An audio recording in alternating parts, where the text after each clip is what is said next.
everybody, welcome to McFarland Minutes, our weekly podcast hosted by Natalie McFarland, me, and founder and president of McFarland Productions, and Scout Foster, our outreach marketing manager. In these episodes, you can expect deleted scenes, in-depth campaign reviews, project highlights, marketing concepts, book reviews, and a deep dive into the creative process at Off Your Rocker Films, and of course, invaluable lessons on mentorship, leadership, and the business of it all. We are so excited to be releasing our episodes every Sunday as your soft launch to Monday. Super excited to introduce you guys to a couple of our really good friends, Michael and Garrett. You would know them from our project with Nice Job Cowgirl, but we'll get more into that later. But first, Michael, will you introduce yourself? Yes, I'm Michael Curtis, born and raised in Tennessee, live in Florence, Alabama with my wife Denise, and father of 7, grandfather of 12, and producer and songwriter with this lad over here. Garrett. My name's Garrett Miles, and I'm originally from Phoenix City, Alabama, and I live in Florence, Alabama now. I'm a country music singer, just wants to spread the light of Christ in everything I do, and I enjoy working with this man over here. Awesome. Well, we had the good pleasure of meeting you both through the Nice Job Cowgirl project, and there's a whole making of episode on us getting to work together and the music that was produced for that. I've never been so impressed at the lightning speed between sending the film to you guys watching it, you're writing it, and then the wicked speed of recording that process. That was wild. We cannot thank you guys enough. Oh, it was our pleasure. Thank you. Just, it's I tell people, it's like if you got good people like us working with you guys now, we love that. When you got good people, you learn to read each other and everybody knows what everybody's doing. It's fun and it goes smoothly like that. But I have been in the session where pulling teeth to get it done. Yeah, for sure. But this was a great project, and for a great lady, Miss Wagner. Oh man, yeah, what a lady. And getting to meet you guys, it's kind of a crazy story, just like how even getting to know you guys went. And I think that we've talked about many times that being kind of a God thing.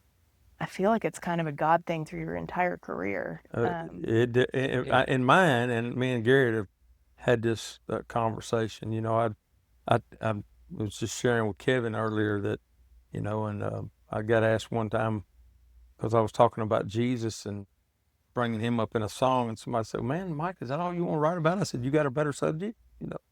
So I don't know. I'm just a firm believer, and Garrett feels the same way, that we wouldn't have what we have without God giving it to us. And so when we meet other God-given, creatively talented people who love God, love country, love family, it's just always a great time. Yeah. Michael, walk me through your career a little bit. You've done some incredible things throughout your career and will continue to do so.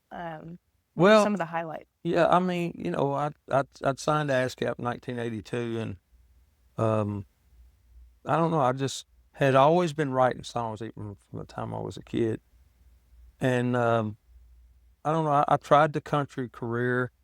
There was me, Garth Brooks, Neil Thrasher, Kent Blasey. A lot of people were working in and around Nashville in the mid-'80s. Of course, Garth went on and had tremendous success. And I had moved to Muscle Shoals. And Muscle Shoals was its own musical mecca. And then I went to work for Rick Hall there at Fame Studios. And I had gotten away from my Christian faith for a while. I was just trying to pursue the country deal, and nothing ever seemed to work. And so I had what I call really come to Jesus meeting in December of 1990, and then it got to where I just started writing country songs about the Lord, and that's really all I wanted to do. If it didn't have him in it, I didn't care about writing it.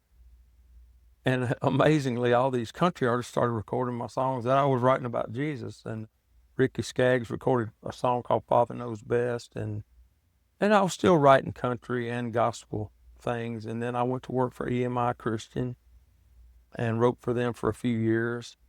And then Marty Raven, my buddy that sings with Shenandoah, he was getting ready to do a whole gospel record for Sparrow. and they wanted it to be Christian country. Like that was right up my alley. So he and I wrote, I think it was 8 of the 10 songs on the record, and it wouldn't long after that, like Leanne Womack cut one of those songs, and then Randy Travis cut Drive Another Nail. And Randy said, well, I want to write with whoever wrote that song. So I remember flying to Santa Fe, and I'd got this worship chorus, and I'd walked into Randy's little writing room behind his house there in Santa Fe. This was 99, 2000, somewhere around there.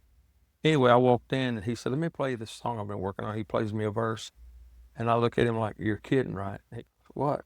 I took the guitar away from him and played the chorus, and it's like we'd been in the same room writing the same song. That's wild. Yeah, and so we wrote 7 songs in 2 days, and then went out to California to work with him on a movie, and we wrote 5 more in 2 days. And we wrote several songs over the years and got to work together quite a bit till he had his stroke.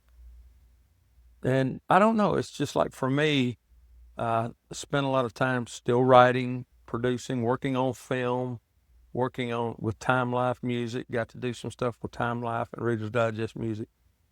And I never really, for me, it wasn't about having the Grammys or the number ones, or, number one, if I honored the Lord, that was the main thing. And number 2, man, I love storytelling. I love telling it through a song.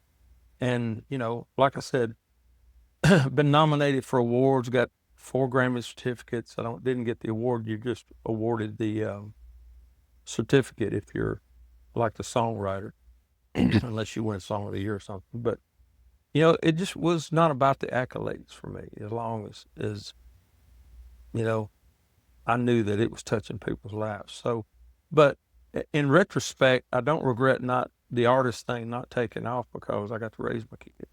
Yeah. And be there for them. And anyway, and then I rocked along for quite a few years, just doing different projects. And then, man, this preacher called me in January 2015 and goes, hey, man, there's this blind guy that was on American Idol, and he said, I want you to work with him and help him out. And then lo and behold, here he comes, boogie day. 10 years later, here we. I was just, I was going to ask, like, how did you meet Garrett? I don't know that I've asked you that really. A pastor friend of ours, Don Butler, was working with Don, and the irony of the whole connection between the songs that Marty and I wrote and Garrett and Don. Don had came back to the Lord through Marty and became a pastor of that church. And they would start their services off with Get Up in Jesus' Name, which is a song that Marty and I wrote. And then Garrett, without ever meeting him, I think, how old were you, Garrett? First time you said you heard this Drive Another Nail song? Probably about 14, I think. And then he was a Randy Travis fan, so before we ever met, 10, 12 years before we ever met, he'd already been introduced to my music and things. And so, his mom had an idea for his career, and the preacher friend of ours had an idea for his career. And I just said, hey, Garrett, what's God told you? And you said, I'm supposed to reach the world for Christ through traditional country music. It was like the Lord said, that's that boy's plumb line. Don't let nobody move him off of it. So we've been on a 10-year journey, and I'd be glad to do all 10 years again if I had to. But I think this young man here is seasoned now. I feel like that even back then, I think Garrett would agree that he isn't vocally as good as he is now. Oh, and a powerhouse and an incredible talent you are, Garrett, for sure. Well, I appreciate it. Yeah. I just think his rockets led it really along. Oh, man. Yeah. So y'all meet. Garrett, obviously you had started a career. Can you tell me a little bit about, like, how did you get started in music? Like, and what makes you love it so much? Well, I mean, as far back as I can remember, I just always gravitated toward it. Being visually impaired, I never got into sports like a lot of the other men and boys in my family. And except golf. Yeah, hole in one every time, right? Right. But I just there's just something in the music. Like I can remember, well, I don't remember myself, but my mom told me that even as a toddler, like I'd be sitting in my baby car seat, you know, just tapping my hand along or my foot along with the music. And I just remember I had this little tape player, had the little microphone with it, carried around, listening, or just anything that had music involved with it. I was carrying it around, and I just always loved it. And then as I got older, you know, I I knew I enjoyed singing, but until I was about 7 years old, I never like thought of being like I didn't know that was even a possibility. Gonna be a career. Right. And then I heard my mom. We were in Anniston, Alabama. My dad had a softball tournament that this one Saturday. It was me, my mom, my dad, and a guy named Danny Little, who I always called Uncle Danny, you know, because we spent a lot of time together when Sure. him and my dad used to play ball. I'm very And- lucky to have my friends' kids call me auntie, so I Yeah. get it for sure. And so they were playing ball, and then we took a break and went to the mall and ate lunch, and shopped around a little bit. And my mom and dad had wanted me to learn some Elvis songs because we were having a family reunion coming up, and the theme of it was going to be 50s music.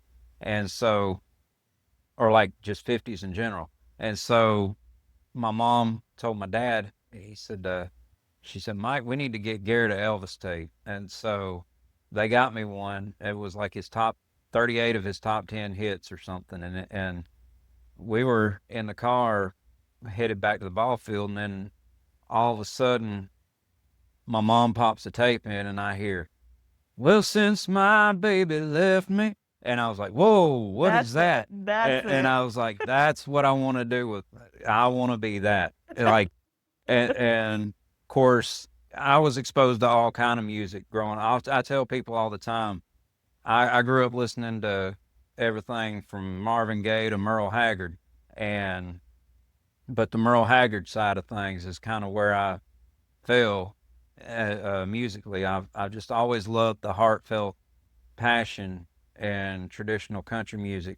Yeah, there's a story there. Yeah, and it's like Hank Williams. When I was about 12 years old, my grandpa introduced me to Hank Williams Sr. And I'd heard of Hank Williams, I'd heard of Hank Jr., heard a couple of Hank Jr. songs, and I knew both Sr. and Jr. were famous artists, but up until then, I had never heard a Hank Williams Sr. song, except, you know, my mom used to sing "Hey, Good Looking" to my dad around the house, you know, but I had never heard a Hank Williams song like him actually singing, so I had no idea what he sounded like. And then we were in Panama City, Florida. My grandparents had a little vacation home down there, and my grandpa, he said, well, I got a song I want you to learn. I'm gonna play it for you on the way over to eat. And so we're riding in the car, and he turns on the CD, and a similar thing kind of happened with like the way I first got introduced to Elvis. You know, he started playing "She's a long gone, and I'm lonesome blue," and I was like, "Whoa, what's that?" Yeah, I need to know that. yeah, and I said, it was one of those things. He said, the song finished the first time, and he said, "Well, son, what'd you think?" I said, "Play it again." So he played it about 2 or 3 more times, and I was hooked, right? And similar to Elvis, like I wanted to know all of Hank's songs. I wanted to know everything about him. And so through Hank, I found, you know, artists like Johnny Cash and George Jones, Merle Haggard, Randy Travis. And I related so much to Randy Travis.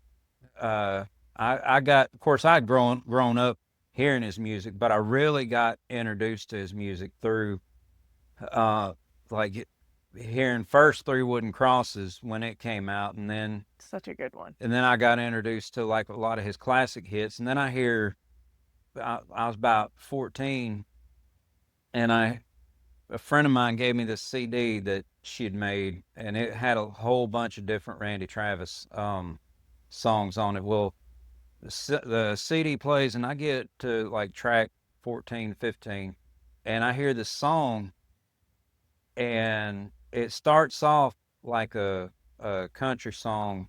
It's telling a story about a carpenter who had so much pride. He was like, his pride was in his work and the things that he did.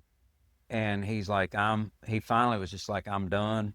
If you want to find me, you can find me down at the creek, And then, but as the song progresses, it starts talking about him going to church on Easter Sunday against his will. And then he hears the gospel message about Jesus Christ.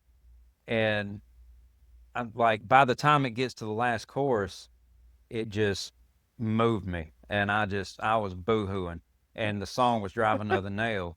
And that following Christmas, a few months later, my aunt, she actually gave me the actual album for Christmas that song was on, the Inspirational Journey album. And I listened to that whole album, start to finish. I was like, whoa. Yeah. And then I got the Rise and Shine. And so like just both his gospel recordings and his country recordings, of course. I just listened to all of it, and I related so much to him because he and I vocally are very similar, and we both have the same like kind of wheelhouse type of songs that we sing, and it just something in the music just stuck with me, and Stirred you. Yeah, and then didn't even know about 11, 12 years after I get introduced to Randy, this man over here would end up taking me to meet him, and now the three of us is compadres, and it's just like only God can set that up. Oh man, it is crazy to get to meet, somebody like that you've like kind of seen as a hero or an inspiration in life. Yeah, and him and Mary are just sweet, wonderful people. Yeah. Oh man. So you competed in American Idol in 2015. Yes. How did you decide to even do that? What inspired you to do American Idol? Well, somebody just that I knew down in Florida just saw that they were having auditions and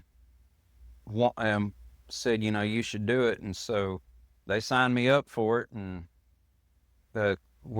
I told my mom and dad about it, and we kind of looked at the auditions and where they were going to be. And the closest one was Nashville. The one that seemed like the most logical choice was Nashville. So we went up there and we got up, we had sent in a video to the song, which allows you to bypass like the cattle call. Well, it was a lot of fun.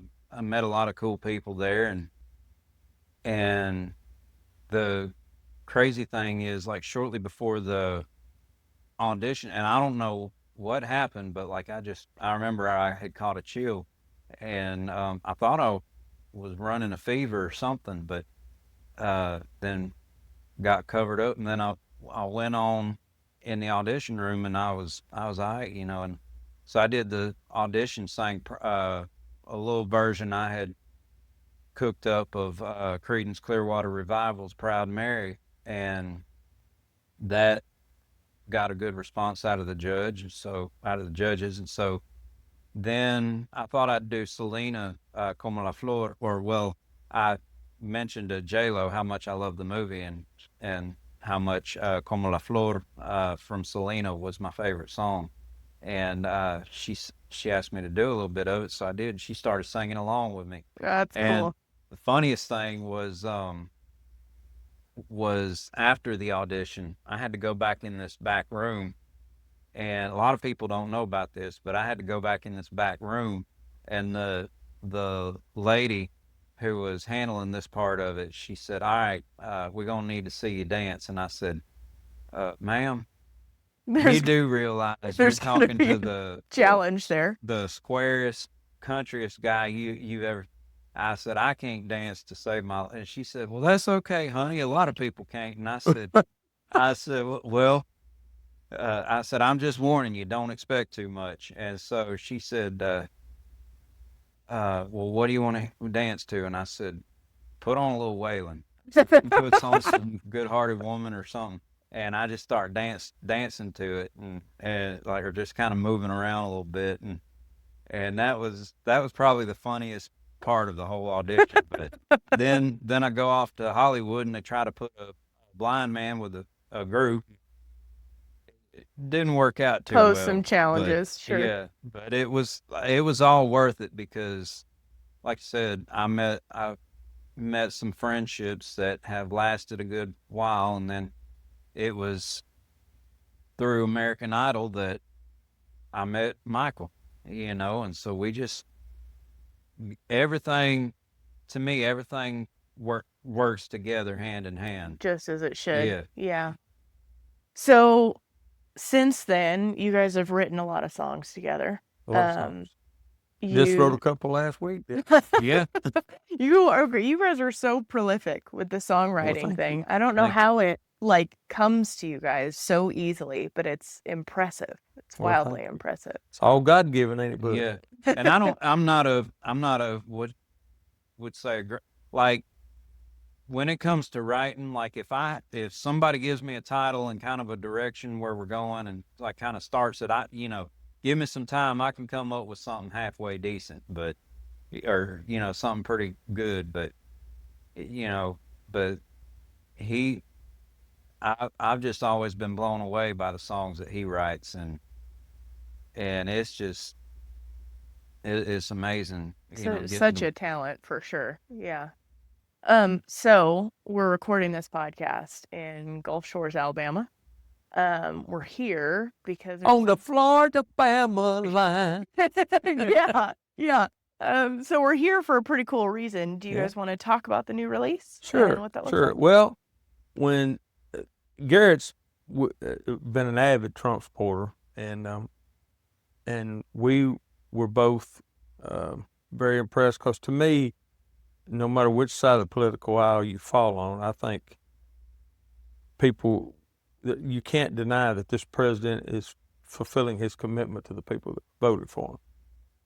And so he had announced a 250th anniversary tour birthday celebration for America. And I thought, well, that's cool. I said, Garrett, we ought to try to plug into that. So we went in and we recorded America the Beautiful. Garrett and I wrote a Happy Birthday America song that'll be released next year. And we wrote a song for the soldiers. And we got a uniting song called Red, White, and Blue Wave that we're hoping to get put out. But when President Trump renamed the Gulf of America from the Gulf of Mexico to the Gulf of America, I said, Garrett, somebody's going to write that. It might as well be us. So I wrote a verse and a chorus, and I sent it to Garrett. I said, Garrett, write us a second verse. And, of course, he got thinking about them women's. And on the beach. On the beach. At first, I had started writing because I didn't know kind of what approach we were going. So I started writing something a little more serious. And he's like, no, we don't want it to be too serious. We want it to kind of be fun, lighthearted. Yeah. Like, okay. So then I thought, well, I'd love to make this thing a story. And so I was like, well, what cooler story would there be? This guy meets this girl on the beach, just soaking up the sun. And so I just kind of started thinking about it, and it just kind of came out. And then Michael came up with the idea of the red, white, and blue umbrella, and it fell in place. Just worked. And so now we're recording the video with you great people. Yeah. It's been a fun project so far. This was only day one of filming, so we've got a whole nother day of filming, but excited about that. Tell me about Texas Red Records. Well, for 10 years, even with my buddies like Randy Travis and Marty Raven, there's a lot of people that we've knocked on the doors in Nashville, and we've not tried to move away from who Garrett is as an artist. And it just seems like we'd get to the door, nobody'd ever open the door. And Garrett's got such a love for the state of Texas, and God opened the door for us to go out there. in 2022 and met some wonderful people in Eastland and the Cisco, Texas area. And we thought about, well, we'll maybe get you moved out here one day. And so that was his heart. Then I met my partner, Diane Miller, and she just fell in love with Garrett. She loves the vision of some of the different things that we had in common about helping people with trauma and mental wellness and healing frequencies and stuff, but also on the music side and kind of reclaiming some of the music and film entertainment back to the conservative base and godly family type stuff. And so we knew Garrett was that kind of guy. He didn't drink or smoke, not judging anybody does. I mean, we're down here filming at the Floribama, and part of the time it's a bar. And so we don't want anybody to feel like we're pointing a finger at anybody because what they do is between them and God. But I just felt from the day one I met this young man, I mean, we've been together 10 years from now, I said, well, if I had the money myself, Garrett, we'd just do our own label. Mm-hmm.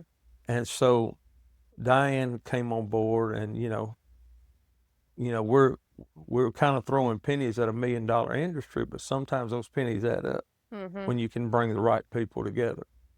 And I haven't met anybody that's heard this young man sing or perform that don't love him. Oh, man. And so I just feel like Gulf of America, just with everything that's going on, it's got a Buffett meets Randy Travis kind of vibe. And Garrett, we got a great song wrote. We got had a great track on it. And I just think that it's going to be a catalyst to open a door for a lot of these other things. And then working with you guys and some of my buddies in the bull riding world, we're also trying to open him up because he may be blind, but he's a cowboy at heart. And so, and we've got songs that, Garrett's got one called Texas to the Moon and Back. And we got a song, if Texas were a woman, I'd want to be her man. And even and this song says all the way from South Point, Texas. So the boy likes Texas. Yeah. I mean, what's not to love, And so us being conservative, conservative kind of is the color of red. So we thought Texas Red Records, Yeah. And so we formed a label for Garrett.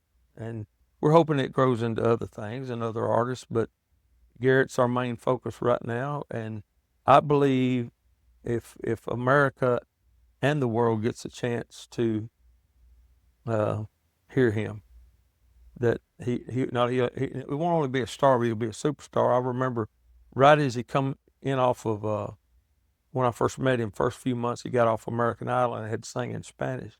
Some friends of ours were from Chile and Venezuela, and they walked in the studio and he saw Garrett in his cowboy hat and glasses one day. He goes, "Oh man, you huge in Chile."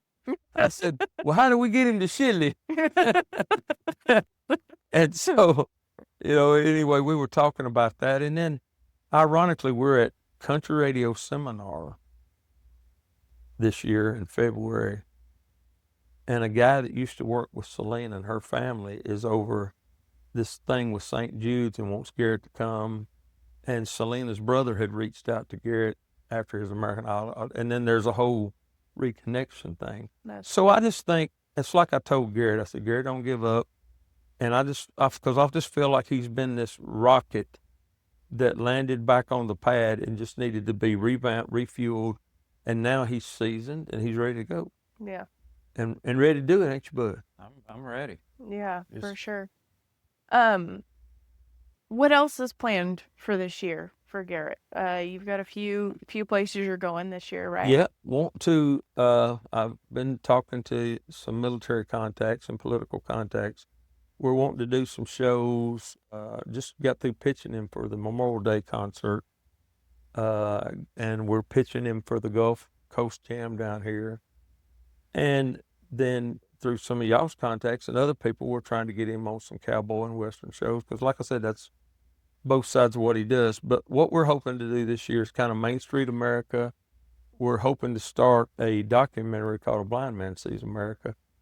Proof that you don't have to even have vision to really see how wonderful America is. Garrett knows it, and he's been visually impaired all his life. But so we're hoping to get that done and then roll into 2026, which is going to be the 250th anniversary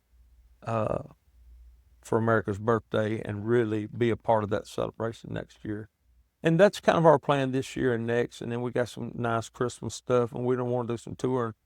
But the whole plan is to just kind of set the rocket up for launch, and then in 2027 really kick it in high gear. Mm-hmm. So it's just kind of like, all right, we're up in the stratosphere now. Stack Now we're on open. each other. Yeah. Yeah, for sure. Well, I think that you're an incredible talent, Garrett, being able to sing in English and Spanish, and your own music is wonderful, especially stuff that you guys have written together. I also love your Willie Nelson and Jimmy Buffett, or I guess Willie Nelson impression, And some Carl of the other Childers. stuff. Carl, that's what it is. It's so funny and so good. And I just feel like you're such an entertainer, and like people that see you even this weekend, sing it. What would the man from Cowgirl say about that? Yeah, I say it's quite a lovely time, quite a lovely day, and this bloke named Garrett Miles. I think he's got a lot of good music out there. It's so good. I cannot do accents to save my life, so it's so funny to me. But yeah, I mean, I even this weekend, there was the group of gals who were on the beach with us this morning while we were filming a little bit, and they're filming with their cell phones the whole time, and then ended up being part of the video maybe a little bit. We took a few shots of them having a good time with Gulf of America and all of that, and I mean, man, I think you're well loved pretty much anywhere you go. Well, thank you. Yeah. So we call this podcast McFarland Minutes, but our tagline is Soft Launch to Monday. The reason we call it that is kind of a happenstantial, funny conversation between Scout, our copywriter and outreach marketing manager, and I, and we were talking about just like stuff you do on Sunday to kind of reset yourself, whether it's personal stuff, whether it's going to church, whether it's clean out all the, emails in your inbox and kind of know what's going on. Or the cobwebs in your head. Yeah, or the cobwebs in your head. Yeah. What is something that you guys, each of you might have a different answer to this, might consider your soft launch to Monday? Well, it's definitely church related. I mean, me and my wife try to get up every morning and pray and do a devotional. And then, if a friend of ours is called and they're having some medical issues and ask us to pray for them, I just can't imagine starting my day without the Lord. And I carry him every day, not just Sunday. Mm-hmm. But Sunday is a day I learned from my grandpa. I mean, he worked like a mule 6 days a week. And if he had to, like if the ox was in the ditch, he would work on Sunday. But most of the time, it was to church, lunch, and then to the chair. So Sunday dinner and then a little nap before Monday. So I grew up with that with my grandparents. So Sunday is usually the day it's to church and chill, Yeah. Enjoy Rest. family. How about you, Garrett? I'm kind of the same. Like I'll go to church and then I'll go home and put on some music and just kick back, and just chill or watch a movie or something like that. Just nothing too complicated. Just sometimes I may, like the guy that takes me to church. Sometimes we may go to lunch or something afterwards, but most times I just go home and chill and Reset. yeah. Enjoy the Sunday. Yeah. Yeah. Well, we will probably be putting, I think by the time this episode comes out, we should be able to link maybe to the video for Gulf of America. Oh. Certainly we'll at least link to all the places to download. What is the best place for people to follow Texas Red, Garrett Miles? How do they follow? Garrett, that's GARRETT, Miles, MILES.com, GarrettMiles.com, and TexasRedRecords.com. Cool. So they can get everything they need there. And if they can't find it there, they can go to MichaelAnthonyCurtis.com. And I'm pointing to Garrett and Texas Red. Perfect. Yeah. Perfect. Awesome. Well, thanks, guys. Appreciate you. Yeah. Appreciate you. Love you guys.